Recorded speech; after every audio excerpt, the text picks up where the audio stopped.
Empire.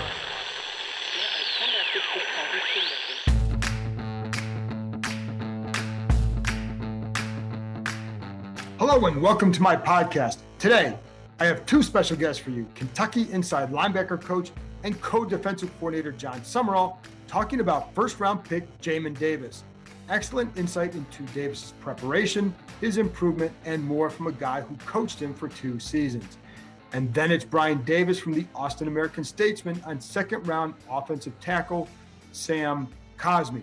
Davis covered him and knows him well. He saw how he progressed, and he shares insight into who he is as a person and as a player. You can follow Brian on Twitter at BDavisAAS. You can read my work, of course, on ESPN.com. I'll have a story up Wednesday explaining why Washington did not draft a quarterback. Was there even a quarterback they like? Well, hint, it depends on whom you asked. Okay, since I teased you a little bit there, here's one nugget to know is that some there like Justin Fields, definitely. Some like Trey Lance. Some preferred Mac Jones. How did that play into the decision? Well, it'll all be in the story, and I think you can kind of figure it out. If you don't love a guy, then you don't probably draft a guy at that position. Anyway, another nugget. I know we talked about defensive end, Ryan Carrigan on the last podcast. I was told, based on some comments that Martin Mayhew had made, the reading was that the door appeared to be closed for him. However, I was told on Monday that the door is not closed on his return, but they absolutely want to see how the younger players look this spring before deciding whether or not to pursue Carrigan again or bring him back. I also don't know if Carrigan would want to resign here. I haven't heard anything lately, but it sure seemed as if he knew he was done here after the season. So we'll see. He didn't close the door at that time, but he certainly wanted to go and explore his options, see if there's a place he could go start. The problem is that the league seems to view him as a situational pass rusher. So we'll see what happens. Anyway, the door is potentially open depending on how the young guys look throughout the spring. Okay, that's it for me. Let's get to the good stuff. So here's my conversation with Jon Sumrall. We talk about Jamin Davis's rise, where Sumrall saw his football IQ grow, and some plays that Davis made that looked easy, but really required some good technique and instincts. We'll also talk about how he can improve against the run, because I think that's a concern that some people had about him before the draft. This show can be found on Podcast DC, the new local app with hundreds of options in local news, health, and of course, of the DMV region. Download the Podcast DC app to hear all the Empire shows, as well as the other great content. Hey, this is Joel Corey from Inside the Cap. I know you're enjoying the Jon Sumrall Report, which gives you insider access to the Washington football team, everything you want to know, which is going on with the Washington football team. Once you're done with that, check out my podcast, Inside the Cap, which gives you the ins and outs of the NFL salary cap and player contract negotiations. Check out these two products and other fine podcasts from Empire Media. Well, John, I just want to give a sense from your perspective, what is Washington getting in Jamin Davis? Yeah, I think first and foremost, they're getting a really authentic, genuine, humble, hardworking young man that's going to go about his work the right way, cares about people, is going to care about his teammates, is going to want to have an impact on people bigger than just football. And so he's a really good kid. But I think on top of that, they're getting an outstanding athlete. Obviously, the physical tools are very very obvious. I mean, he's long, he can run, very sudden, violent as a hitter, plays in space great. And so athletically very talented young man, and then has grown a ton between the years as a football player. Really, the last couple of years has really taken off just from the mental IQ, the football IQ standpoint, has really taken a real big jump forward.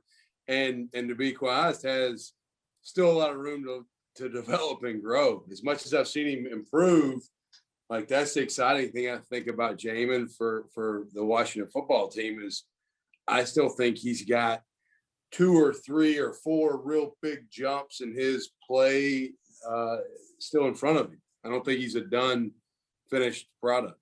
Where do you see those jumps being made? What areas?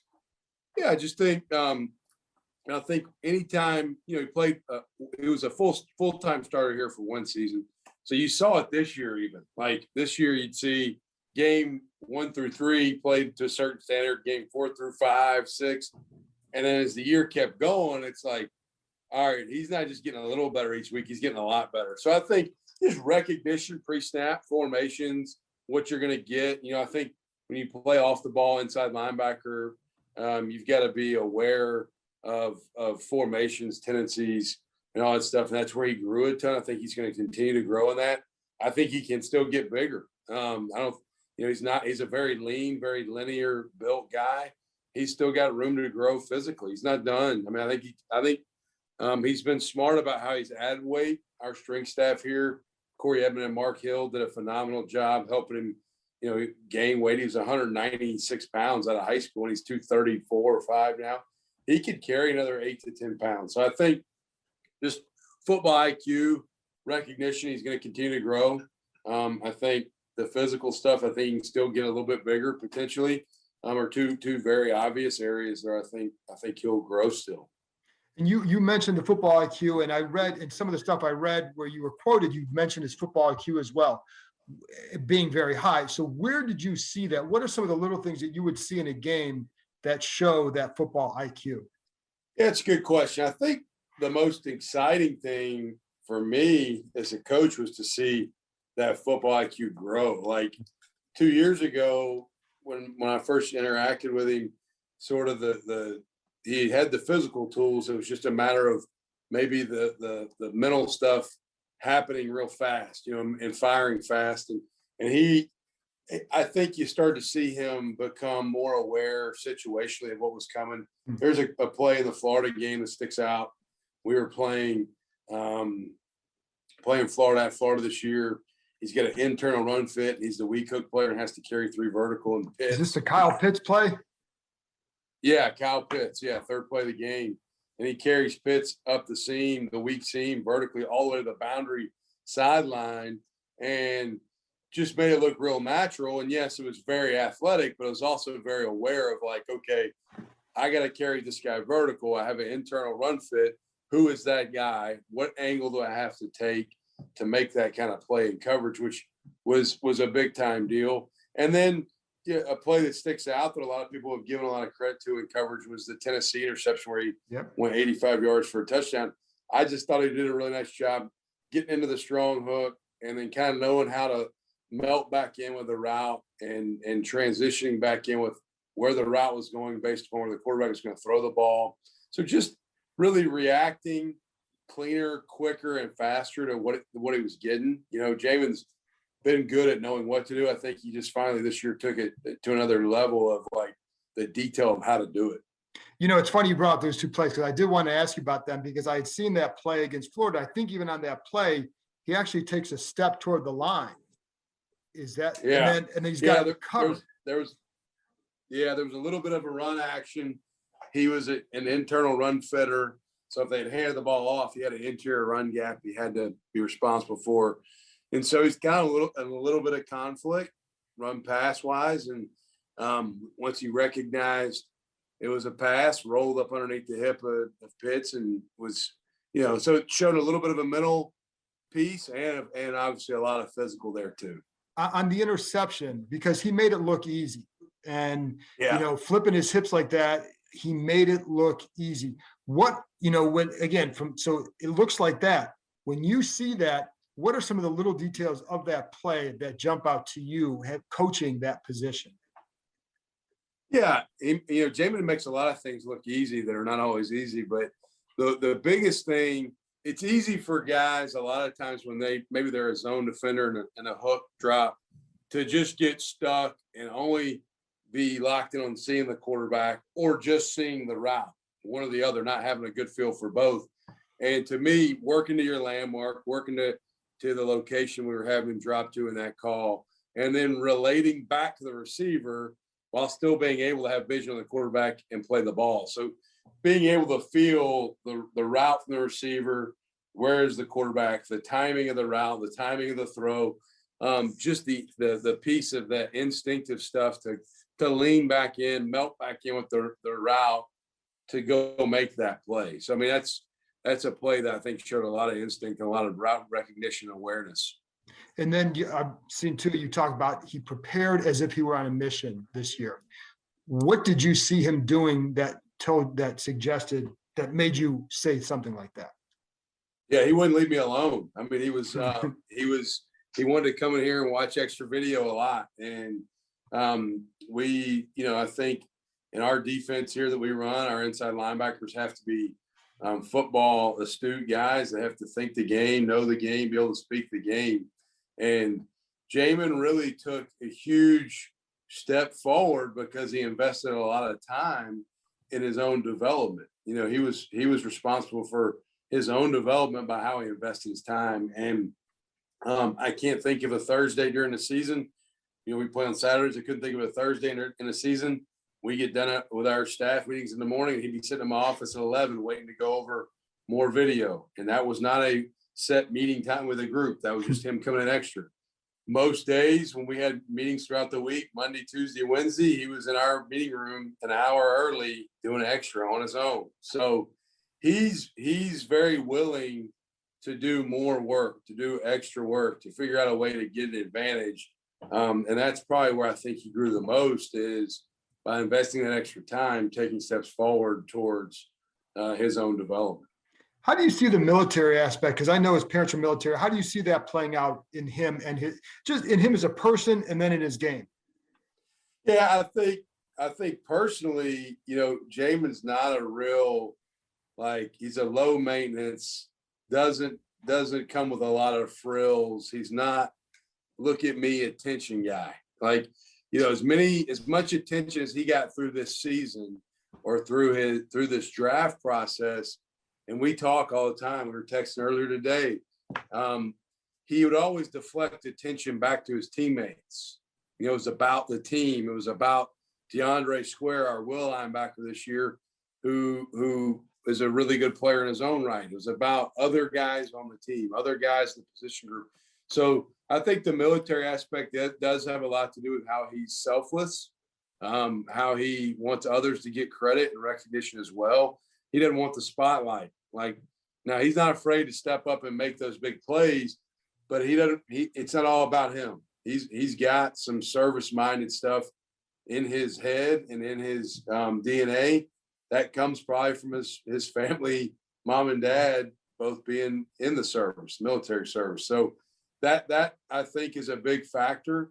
And I think that really fuels a lot of who he is as a human being. His parents, you know, obviously his mom and dad, their impact and influence from a military background, I think had a huge influence on how he's wired. And you obviously lost one of your starting linebackers this year to the stroke, and that was obviously an unfortunate situation. Turning it to football, did you know Jamin would come in and do that? Were you at that point? Because he finished strong in 2019. Did you have a feeling he'd come out and do what he did? I knew Jamin was ready. Yeah. So going into coming out of the spring of 2019, Jamin was probably our most improved player of the defense in spring practice. Had a couple of things that held him back that summer. One of them was just kind of like a little nagging hamstring injury, not a major issue. But going into the spring of 2020, defensively as a staff, our mindset was we got 3 starters for 2 spots at inside linebacker. Okay. And that was DeAndre Square, who's still with us. That was Chris Oates, the young man you spoke about. And then that was Jamin, who is also in that mix. So it was really 3 guys for 2 spots. And those 3 guys were like the 3 amigos, man. I tell people all the time, you know, kind of a cool little story, a little side story on those guys is we played the Belt Bowl New Year's Eve 2019 against Virginia Tech, and Belt gave them like a gift card to go on a shopping spree at Belt, and they all come back to the team hotel wearing the same exact really ugly tacky jacket. And I thought, it's bad enough I got to look at one of you dudes wearing this ugly jacket, but I got to look at all 3 of y'all wearing this ugly jacket. So, but they're like the 3 amigos. They were always together. They were always attached at the hip.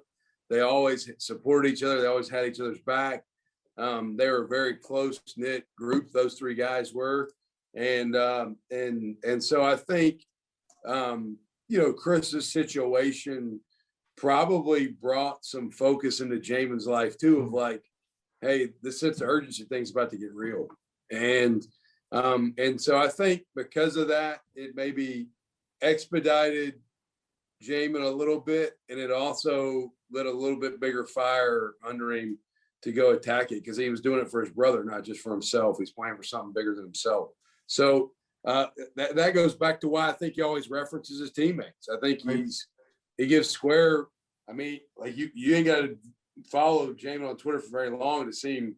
He'll praise Square faster than he'll praise himself. He thinks Square is the best linebacker in the SEC next year, and he thought he was last year. And Square had a lot to do with Jamin's development too. The whole group did. So, but those guys were close, and we saw it. You could see Jamin coming on. You could see it was about to happen. I think the biggest thing though is it was like once it started to happen, it was like building a little fire and pouring gas on it. You start to see that fire go out of control. When did you see, because I think he was a surprise to the NFL too. So when did you know that the NFL scouts and teams had caught on to him? That's a good question. We try to do as much as we can to help our guys make a decision on, is it right to go, or is it when they have another year of eligibility? And Jamin was not on the radar really for a lot of people coming into the 2020 season. Then he had the enormous year that he had, right? I mean, there was a lot of guys that were more on the radar than him that got drafted really late or didn't get drafted at all, that played the same position in our conference. But he wasn't a 5-star recruit out of high school. He had not had as much production maybe coming into the year as some of those guys.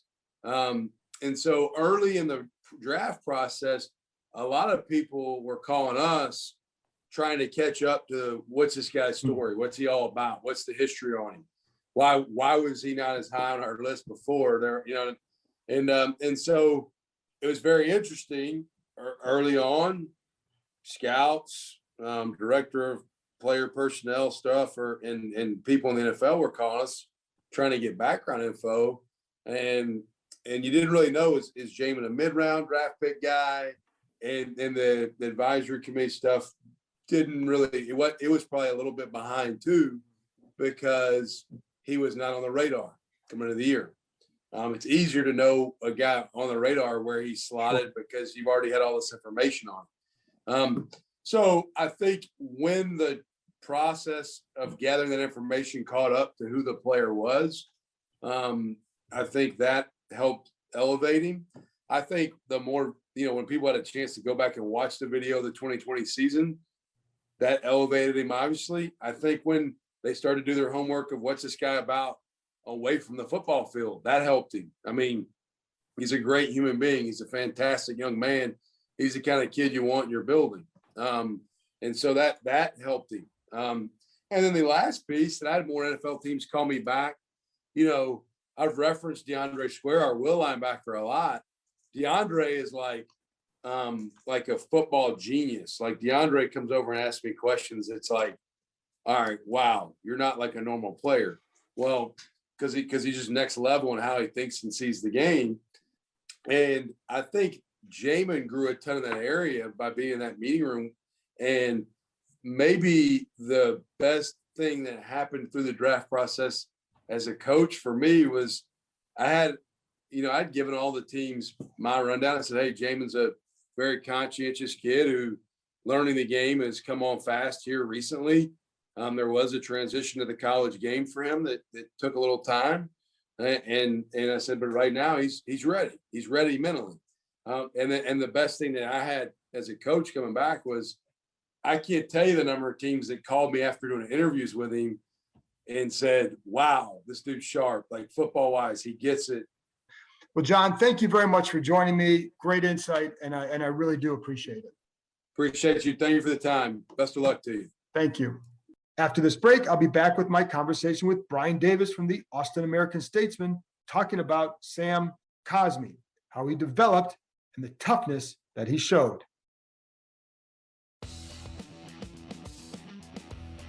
Hey everyone, I want to tell you about a fun new offer from Monkey Knife Fight that can enhance any sports experience, whether you're at a game, on your couch, or in a bar. It's a daily fantasy sports league that is easy to play. You can sign up on monkeyknifefight.com using promo code JKR and play games such as More or Less. Will an NBA player score more or less than a listed point total? You can do the same in baseball. Will a pitcher have more or less strikeouts than a given amount, etc.? It's fun. And every Friday, it's Home Run Derby. Bet on 3 guys who will hit home runs that night. All 3 hit one, you share in the prize pool. Every week, you can participate in their Eagle Eye jackpot based on the PGA Tour.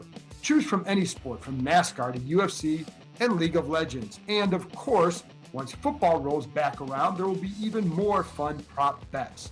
This is daily sports betting designed for the average fan to use their knowledge and have some fun. Sign up now at monkeyknifefight.com and use promo code JKR. That's promo code JKR. Welcome back. Now here's my conversation with Brian Davis. Well, Brian, I just want to give Washington fans a little bit of insight into what they're getting in Sam Cosmi. You've covered him, you've seen him. In general, what is Washington getting? Well, they're definitely getting someone that we have felt from the very beginning was an NFL caliber person and an NFL caliber player. I mean, a guy who has been tracking to make the league someday at some point. It just happened to be after 3 years at Texas. You know, he started at right tackle, came in. Let me back up. A very highly rated recruit out of Atascocita in Humble, which is basically in the greater Houston area, with all of the credentials that you like to see.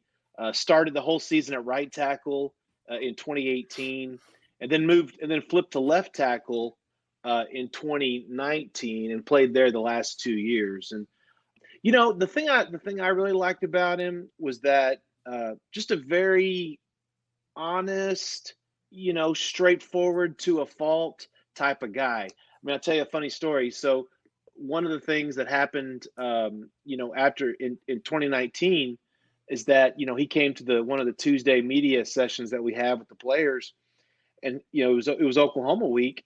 And he just said straight up, he said, yeah, you know, those guys are good. You know, the defensive line's okay. I mean, I've seen better. You know, I've played against better. And it's just like, but it was funny is that he wasn't saying it in a denigrating way. He was just like, you know, their defensive line's okay, but you know, they're not all world. Oh my God. And he got blasted for that. Don't ever say anything like that during Texas OU week. I'll tell you that. Just a very, very honest to a fault guy who really, I think, is going to be welcomed wherever he landed, but especially with Washington. Now, if he says that about Dallas's defensive line, they'll build a monument to him up here. Without a doubt. I mean, let's be honest. Dallas's defense is terrible. That's right. Right. That's why the Cowboys made all those picks. But you know, the one thing I will say this, and I know a lot of people who are digging into draft analysis and all that. I mean, let's be real here. The draftniks, they didn't really talk very highly of his technical skills. Right. And I get that. I understand that. You know, is that the fault of Herb Hand, who was the offensive line coach the last 2 years? You know, I don't know. But I do know this. Is that there is one hell of a motor inside that guy's body. I can tell you that for a fact. And I think that one of the things that I heard, I think I heard Kuiper say this, or maybe it was one of the guys on NFL Network, that he's got enough tools that you could definitely work with and teach him to be a technically proficient tackle. I think if you're the Washington team, you know, you're excited by that. When you say the motor, what did you see in that leads you to go be that strong about it? Oh, it's just the way he would want to, you know, punish guys off the line. I mean, look, I mean, he is your classic nasty left tackle. Now, does he stand up too much at times? Maybe. You know, but the guy had a very good pass blocking grade. You know, all 3 years. And then I think Pro Football Focus came out with their grades, and he had really good grades with them as well. I'll put it to you like this: Texas's offensive line, okay, the left side was never a problem. It was always the right side. And that's what people need to know. As far as everybody talks about his athleticism. How did you see that most? Well, I mean, I think you got to just, if you want to see all of his athleticism encapsulated on one play, just go back to the West Virginia game where he caught the touchdown pass. Yes. I mean, I know that's just one play, and I know people can dismiss that as, all the stars aligned. I get that, but to ask a 300-pound lineman to go out there, catch the ball, make some moves in the open field, and get to the end zone, that's pretty impressive. It was impressive. I think, and just the smile on that dude's face and him talking about, oh my God, it was such a cool moment, in West Virginia, and what was a big win for Texas at the time. It was actually a fun play to see because not only did it's a lateral. This is a backward pass. So he's got to drop back about 7 or 8 yards and then gather momentum. And he probably ran about 15 yards to get that. And it was blocked, but he still had to make a couple guys miss. And you weren't sure. So it was a really fun play. As a person, what are they getting here? And how well, I don't know how well you're able to get to know him, but as a person, what do you think they're getting? Well, I'll tell you this. Sammy's one of these guys that he's not afraid to open up and talk a little bit about himself. His freshman year, I believe it was, he quietly did a couple of, I don't want to call them interviews because they weren't interviews with us media, but he did some things on campus where he talked about anxiety and, kind of battling, if you want to put it under that catch-all umbrella of mental health, you certainly can. But here's a guy who wasn't afraid to admit, he battled anxiety and not necessarily depression, but it's just, I think that being around college athletes all the time, I'm a big believer that mental health is something that is not talked about enough. And here's a guy who, even very young in his college career, was open enough to talk about that. I mean, we think of these guys as, bulletproof gladiators, but they're all humans at the end of the day. And I just think that here's someone who admitted that he's not perfect and still managed to excel in the fishbowl that is Texas Longhorns football. I think he's going to come out stronger for it. I also think there's something to be said about guys who go into college he was a 3-star recruit and he emerges as a 2nd-round pick. Those kind of guys, I think, appeal to coaches in the NFL or teams in the NFL. You look at his athleticism, but also he put himself in a position to improve. And it seemed like he was driven to improve on his game or to make himself stronger or to work on that. Is that kind of what you saw? Oh, without a doubt. I mean, this is one of the few guys that we see come in who it's just hard to put your finger on it, but it when you see it. This guy's going to be good. This guy's going to be solid. And it's the way they carry themselves. It's the way they present themselves to us. It's the way they play. The highest compliment we can ever give an offensive lineman is that you don't notice him. Right. Exactly. And I would argue that we didn't really notice Cosmi for 3 years because he was out there doing his thing and protecting Sam Ehlinger. And because there was talk about right tackle, left tackle, they're going to try him at left tackle. Do you feel like that's his best spot after watching him? I always felt like in the NFL, these guys are so in love with just size, height and weight. Can they put a Coke machine out there and get around that? Right. I mean, he checks the boxes physically. There's no doubt about that. Like I said earlier, I think that there will be some people in Washington question, is his footwork perfect? Is his hand placement perfect? Does he get too high up in his stance? Because those were things that were talked about here. Right. But the guy was so physically dominant, he could just bowl people over. Right. In the NFL, you can't do that. Right. You have to be darn near perfect technically. So can he play left tackle? I mean, yes, I think he should try there. But I also think that if that doesn't fit what Ron Rivera is looking for, I mean, the guy would be a perfect right tackle, I think. Two more things. The LSU game in 2019, he faces Chase on, really good defensive end, couple tough plays, some good plays. What do you think he learned from that? I don't know. Maybe, I don't know if you had a chance talking about what he felt he learned or what the coaches felt he took from that game, or what they learned about him from that game. There should be one of these oral histories written, years from now about what that game meant to both sides. He never talked with us about what he learned from that specific game, to answer your question. But I do know this, is that a lot of players from both sides felt that it was an incredible night to where everyone could gauge where they were. Right. And I have rarely covered a college football game like that where you came away from that thinking, wow, both these teams could be great. Obviously LSU was and Texas wasn't in the end.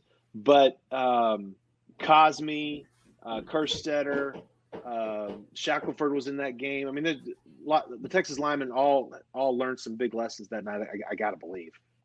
The last thing, then, people there, you read about his toughness, and there talk a lot of the stuff handed down maybe from his parents, who are from Romania. I think they're first generation. So, how did you see that influence? Do you look at him and say that's just a tough guy? I mean, is that part of what his makeup is? Oh yeah, there's no doubt about it. And when he gets there to the training facility, and you guys get to hang around him a little bit, you just know it. You just know that, okay, this is a no-nonsense, straightforward, don't mess with this dude type of guy. I mean, don't get me wrong, unfailingly polite, extremely nice disposition off the field, and the right amount of badass on it. There you go. I would say this regardless of what team picked him. I think that Washington is getting a damn solid NFL lineman. I really do believe that. And we get to know these guys personally, and even if it is superficial Sure. on some level, Cosmi's a guy that a lot of people in Austin are going to be pulling for. There you go. Brian, great insight. Washington fans are going to enjoy that. So I appreciate you coming on and joining me. You bet. Absolutely.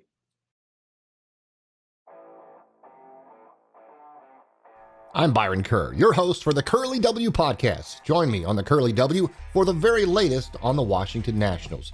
We'll give you an inside look as to what's happening with the Nats right now, and give you also a chance to visit with Nats players and coaches, present and past, to tell you what it's like and what they hope to accomplish with the Nationals. From Fredericksburg to Nats Park, West Palm Beach to Rochester, Wilmington to Harrisburg, it's all Nats baseball. Subscribe to Curly W wherever you get your podcasts. Another great show from Empire Media. That's it for this episode. I appreciate Jon Sumrall and Brian Davis joining me. And as always, I appreciate you listening. I'll be back with another episode later this week. It should be one with one of Washington's draft picks. Talk to you next time.